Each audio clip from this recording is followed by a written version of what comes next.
ई live study platform पर आप सभी का स्वागत है। इस वीडियो में डिस्कशन करेंगे 9 जुलाई 2021 के हिमाचल प्रदेश राष्ट्रीय तथा अंतर्राष्ट्रीय करंट अफेयर्स के बारे में। पहला प्रश्न है, हाल ही में केंद्र सरकार द्वारा कौन सा नया मंत्रालय सृजित किया है? तो इस मंत्रालय को नाम दिया गया है सहकारिता मंत्रालय। याद रखिएगा, ये प्रश्न आपकी परीक्षा के लिए बहुत ही इंपॉर्टेंट है।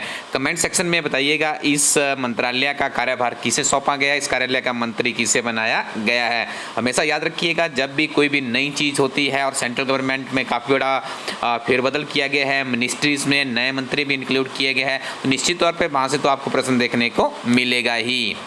खादी प्राकृतिक पेंट का ब्रांड एम्बेसडर किसे बनाया गया है? यहाँ पे आप ब्रांड एम्बेसडर कर लीजिएगा, ठीक है जी। तो याद रखना है आपको, खादी प्राकृतिक पेंट का ब्रांड एम्बेसडर बनाया गया है नितिन गडकरी जी को। Option C is the right answer. Accra किसकी राजधानी है? याद रखिएगा, अक्रा राजधानी है घाना की। इस तरह के प्रश्न भी आपको एचएस राइट सर्विसेज में एक प्रश्न जरूर देखने को मिल जाता है। हाल ही में केशव दत्त का निधन हो गया, किस क्षेत्र में ख्याति प्राप्त थे? तो देखिए, याद रखिएगा, केशव दत्त का जो निधन हो गया है ये ख्याति प्राप्त थे हॉकी में। Option D is the right answer. Bollywood tragedy king के नाम से कौन अभिनेता विख्यात थे? याद रखिएगा, बॉलीवुड में ट्रेजिडी किंग के नाम से दिलीप कुमार को जाना जाता था। Option A is the right answer. भारतीय पहलवान सुमित मलिक को डोपिंग के लिए कितने साल के लिए प्रतिबंधित किया गया है? तो सुमित मलिक को प्रतिबंधित किया गया है 2 वर्षों के लिए। ऑप्शन ए इस प्रश्न का सही उत्तर है। हाल ही में क्यूबा में आए उष्णकटिबंधीय तूफान का नाम क्या है? तो इसे नाम दिया गया है एल्सा। अक्सर राइट सर्विसेज में इस तरह का प्रश्न हमें देखने को मिल जाता है। किस देश ने कोविन ग्लोबल कनक्लेव की मेज़बानी की थी? तो कोविन ग्लोबल कनक्लेव की मेज़बानी की थी भारत के द्वारा। Option C is the right answer. Bharat के नए शिक्षा मंत्री कौन नियुक्त हुए हैं? तो उनका नाम है धर्मेंद्र प्रधान। आप कभी नहीं भूलेंगे, प्रधान शब्द को याद रखिएगा और ऐसे याद रखिए कि प्रधान आपके शिक्षा मंत्री है, धर्मेंद्र उनके साथ में इंक्लूड कर लीजिएगा। निश्चित तौर पे प्रश्न भी आपके लिए इम्पोर्टेंट है। विश्व चॉकलेट दिवस कब मनाया जाता है? 7 जुलाई। याद रखिएगा, यदि आपको चॉकलेट पसंद है तो हमेशा चॉकलेट को 7 जुलाई के साथ में इंटरनेट कर दीजिए कि 7 जुलाई से मैं चॉकलेट खाता हूँ, मेरे को पसंद है। इस तरह से आप ज़्यादा से ज़्यादा अपनी मेमोरी में ज़्यादा चीज़ें याद कर सकते हो। यही सबसे अच्छा टिप्स होता है किसी चीज़ को लंबे समय तक याद रखने के लिए। आगे हम डिस्कशन करेंगे हिमाचल प्रदेश के करंट अफेयर्स के बारे में। हिमाचल प्रदेश के पूर्व मुख्यमंत्री श्री वीरभद्र सिंह का निधन हो गया।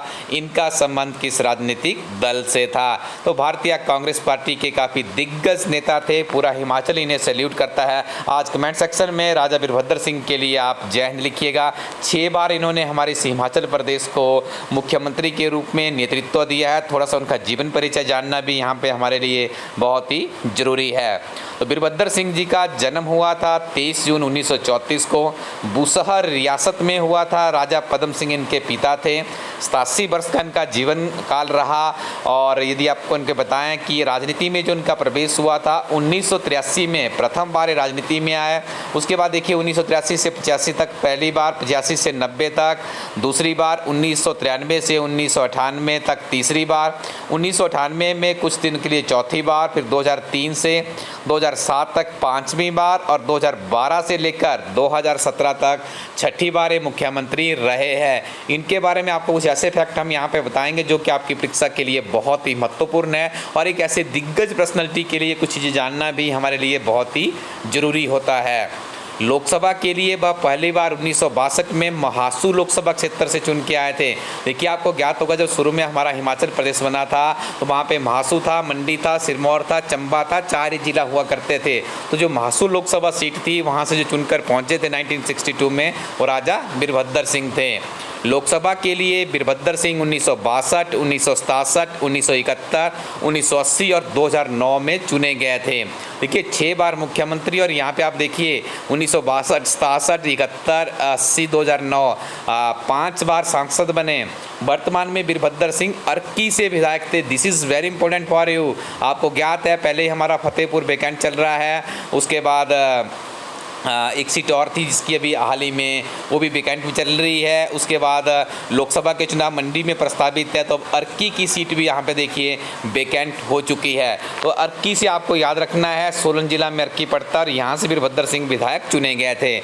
वीडियो के अंत में आपको मैं बताऊंगा कि ये शिमला ग्रामीण की सीट क्या वहाँ पे इतिहास रहा है। इसके साथ में आप याद रखिएगा, इंदिरा गांधी की सरकार में वीरभद्र सिंह दिसंबर 1976 से 1977 तक केंद्रीय पर्यटन एवं नागरिक उड्डयन राज्य मंत्री रहे हैं। दूसरी बार इंदिरा गांधी सरकार में ही वर्ष 1982 से 1983 तक केंद्रीय उद्योग राज्य मंत्री रहे। उसके बाद यदि आप बात करेंगे आगे तो देखिए यहाँ पर नेक्स्ट केंद्र में यूपीए सरकार में फिर वीरभद्र सिंह 28 मई 2009 से लेकर 18 जनवरी 2021 तक कैबिनेट मंत्री रहे। इसी के बीच में हिमाचल प्रदेश में इलेक्शन होते हैं, फिर इनकी वापसी हो जाती है, यहाँ पर छठी बार ये मुख्यमंत्री बनते हैं। देखिए आगे आप इस दौरान उनके पास केंद्रीय इस्पात मंत्रालय तथा सूक्ष्म लघु और मध्यम उद्योग मंत्रालय भी रहा है। हिमाचल में सबसे अधिक 6 बार मुख्यमंत्री बनने का रिकॉर्ड राजा वीरभद्र सिंह जी के नाम है। इनका लोकप्रिय नाम राजा साहब था। तो देखिए एक शिमला ग्रामीण सीट इन्होंने अपने सुपुत्र के लिए छोड़ी थी जिनका नाम है विक्रमादित्य सिंह, ठीक है। वो सबसे कम आयु के विधायक थे और जिनके पिता थे ये हिमाचल प्रदेश की विधानसभा में सबसे ज़्यादा आयु के विधायक बन के यहाँ पे पहुँचे थे। और ये समरी यदि आपने याद कर ली होगी, निश्चित तौर पे आप इस महान शख्सियत के बारे में कुछ आपका ज्ञानवर्धन हुआ होगा। इस तरह के देखिए किसी भी तरह के राजनीतिक दल से ना इलेक्शन टीम का कोई संबंध है, ना हम आपको कहते हैं कि आप किससे अपना इस तरह का व्यक्तिगत संबंध रखिएगा। ये जानकारी इसलिए है कि अब कोई अच्छा काम करता है तो हमें उसे सैल्यूट करनी चाहिए। इसीलिए हम आज आपसे गुजारिश करते हैं कि आप कमेंट सेक्शन में राजा वीरभद्र सिंह के लिए जो 6 बार हमारे इस प्रदेश के मुख्यमंत्री रहे, जय हिंद जरूर लिखिएगा। एकल खिलाड़ी प्राधिकरण की 17वीं बैठक में हिमाचल प्रदेश में कितने नए उद्योग लगाने का निर्णय लिया गया है। देखिए इस बैठक की जो अध्यक्षता है माननीय मुख्यमंत्री जयराम ठाकुर जी द्वारा की गई और इस बैठक में निर्णय लिया गया है 13 नए उद्योग स्थापित करने का निर्णय लिया गया है। जो इस पूरी के पूरे एक 1.5 पेज का ये इनका डॉक्यूमेंट्री प्रोड्यूस हुआ था, तो उसके अंदर से जो महत्वपूर्ण प्रश्न निकले वो भी आपके साथ यहाँ पे शेयर कर लेते हैं। Messrs Shri Ram health care private limited unit Himachal Pradesh में 2 उद्योग कहां पर स्थापित करेगी। तो याद रखना है बुरान बालाएं तथा बद्दी जिला सोलन में 2 उद्योग स्थापित करने जा रहे हैं। Messrs IBPEX parental private limited कहां पर उद्योग स्थापित करेगी। तो देखिए ये उद्योग स्थापित करने जा रही है मानकपुर नालागढ़ में। ऑप्शन सी इस प्रश्न का बिल्कुल सही उत्तर है। हिमाचल प्रदेश से संबंध रखने वाले अनुराग ठाकुर को केंद्रीय मंत्रिमंडल में कौन सा विभाग दिया गया है।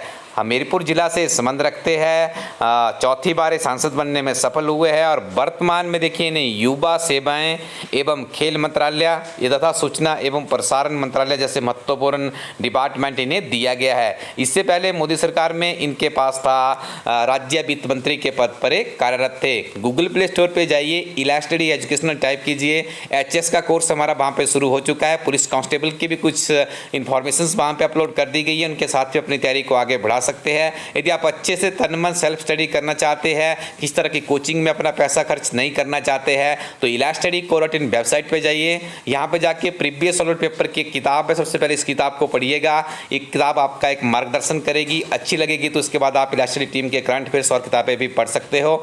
Thank you very much, keep watching इलास्टडी यूट्यूब चैनल।